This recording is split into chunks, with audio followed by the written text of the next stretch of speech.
네, 이번 시간은 편지혜 기자와 함께 다양한 소식을 알아보는 모이슈 시간입니다. 편지혜 기자 나오셨습니다. 네, 안녕하세요. 네, 어서 오세요. 네, 그럼 첫 번째 소식부터 알아보도록 하겠습니다. 네, 첫 번째 소식은요, 소형 모듈 원자와 관련된 소식이라고 하는데요. 소형 모듈 원자로 일명 SMR 4개가 건설될 계획이 연말에 발표된다고 하죠. 네, 편 기자 자세히 설명해 주시죠. 네, 그렇습니다. 박상욱 대통령실 과학기술비서관은 지난 20일 원자로 개수 기준으로 SMR 4기 건설 계획을 올해 말 발표될 제11차 전력수급 기본 계획에 포함될 예정이라고 말했습니다. 전기발전 용량이 170에서 350메가와트급인 SMR 4개를 묶어야 대형 원자력 발전소 1개에 해당하는 출력을 낼 수가 있는데요. 이 계획이 곧 공개된다는 것입니다. 그러면 이제 우리나라 원전 기술 수준은 어느 정도일까요? 네, 박수석은 특히 SMR 기술에 있어서 우리나라 기술이 세계 2, 3위 수준이라고 자평하기도 했습니다. 대형 원전 기술력은 세계 최고 수준이라고 하면서 한국의 자체 기술력과 시공 운영 능력을 강조하기도 했습니다. 네, 그렇다면 SMR은 아직 개발 단계라는 뜻인데 그럼 진행 상황 먼저 설명해 주시죠. 네, SMR은 아직 표준화가 이루어지지 않았기 때문에 기술 개발과 인허가 기준이 동시에 마련돼야 하는 상황이라고 밝히기도 했습니다. 한국형 SMR을 개발하며 관련 인력도 확충하고 적시에 인허가를 받을 수 있도록 박차를 가하고 있다고도 말했습니다. 네, 그렇다면 전력 수급 계획이 국회에서 잘 통과할 수 있을지 그게 관건인 것 같은데 어떻게 보시나요? 네, 야당은 원전 증설과 SMR 건설에 회의적인 입장이기는 합니다.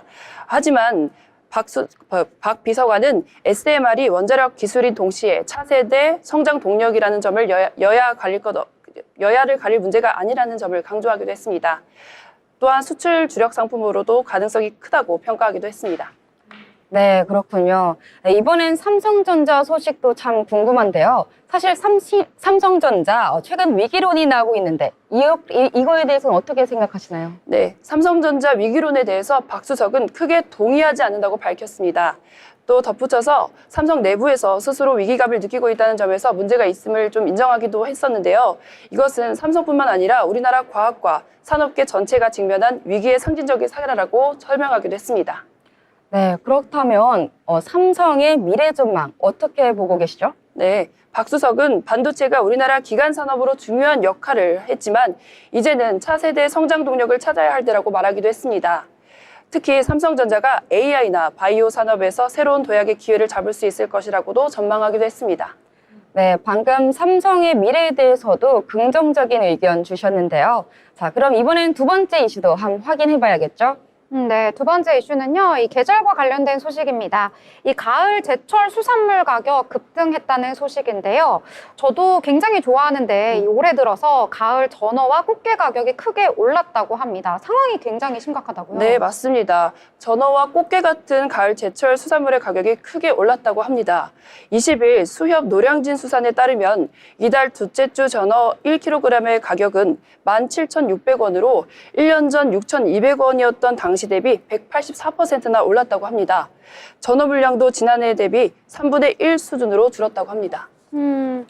제가 좋아하는 이 가을 제철 음식들 이렇게 가격이 올랐다고 하니까 많은 분들이 좀 아쉬워할 것 같은데요. 가격이 이렇게 오른 이유가 있을까요? 네, 원인은 바로 여름 폭염으로 인한 고수온 현상이었습니다.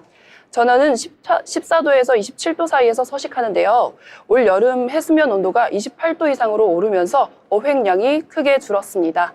실제로 지난 8월 전어 어획량은 작년 같은 달보다 13%나 감소했다고 합니다. 이 기상 상황으로 인해서 이 수급이 지금 조절이 제대로 안 되고 있는 상황이다 이렇게 볼 수가 있는데요. 이 전어뿐만 아니라 꽃게도 비슷한 상황이라고요? 네, 맞습니다. 꽃게 역시 서해 연안의 고수온 영향으로 어장이 넓게 분산이 되면서 어획이 어려워졌다고 합니다. 그 결과 지난달 꽃게 위판량이 작년 대비 47.5%나 줄었다고 합니다. 47.5%면 거의 50%에 가깝기 때문에 절반이다라고 볼 수가 있는데 심지어 대형마트에서는 판매를 포기하고 있다고 들었습니다. 네, 맞습니다. 전어 가격이 너무 오르다 보니 일부 대형마트에서는 아예 전어회 판매를 포기한 경우도 있다고 합니다. 롯데마트는 전어값 폭등을 이유로 올해 전어회를 아예 팔지 않기로 했다고 하고요. 이마트와 홈플러스도 전어 판매를 크게 줄인 상황이라고 합니다.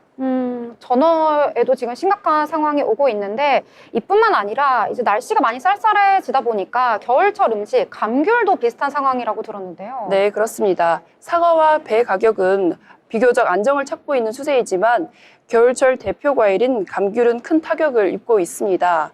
폭염 때문에 감귤 열매가 터지는 열과 피해가 심각하다고 하는데요. 감귤 수확량이 작년보다 40%나 줄었고요. 상품성도 떨어져 가격이 크게 오를 것으로 보인다고 합니다. 아, 이번 여름 굉장히 더웠잖아요. 맞아요. 네, 그러다 보니까 과일이 터져버려서 이 상품 가치를 잃는 현상이 나타났다. 이렇게 내용을 전해주셨는데 많이 심각한 것 같습니다.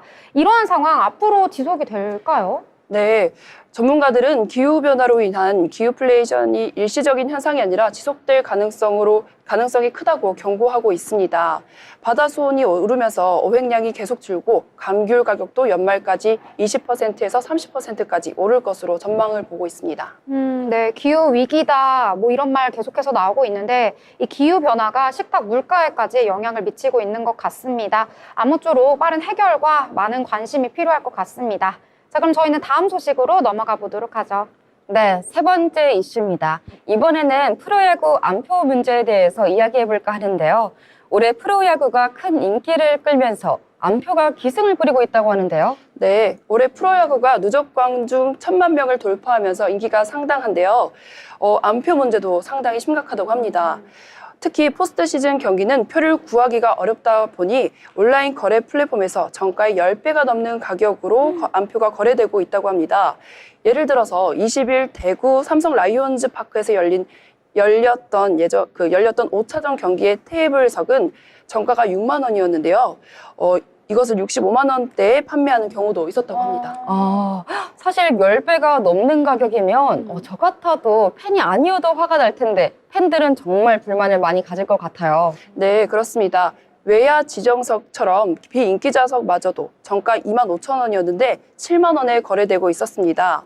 팬들은 안표 거래가 도를 넘었다면서 분노를 표출하고 있었습니다. 특히 온라인 커뮤니티에서는 이런 터무니없는 가격 인상에 대해 불만이 계속해서 나오고 있었는데요. 팬들은 정가보다 훨씬 비싼 가격으로 표를 구해야 하는 상황에서 높은 불만을 표시하고 있습니다.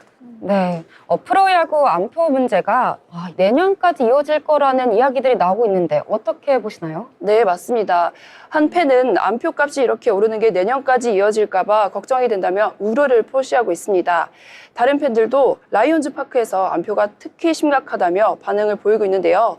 안표 거래로 인해 제대로 된 가격의 표를 구하기가 어려워졌다고 토로하기도 했습니다. 네, 빨리 이 안표 문제가 좀 해결이 돼야 하긴 할 텐데 경찰에서도 나선다고 들었거든요. 네. 지금 어떤 조치가 취해졌죠? 네, 맞습니다. 해당 관할 경찰서는 안표 거래를 근절하기 위해서 수사에 나섰습니다. 온라인 거래 플랫폼과 SNS를 통해 불법 안표 거래를 단속할 계획이라고도 말했습니다. 네, 팬들의 불만이 커지고 있는 만큼 빨리 해결을 해야 할 것 같습니다. 네, 오늘 소식 잘 들었습니다. 네, 감사합니다.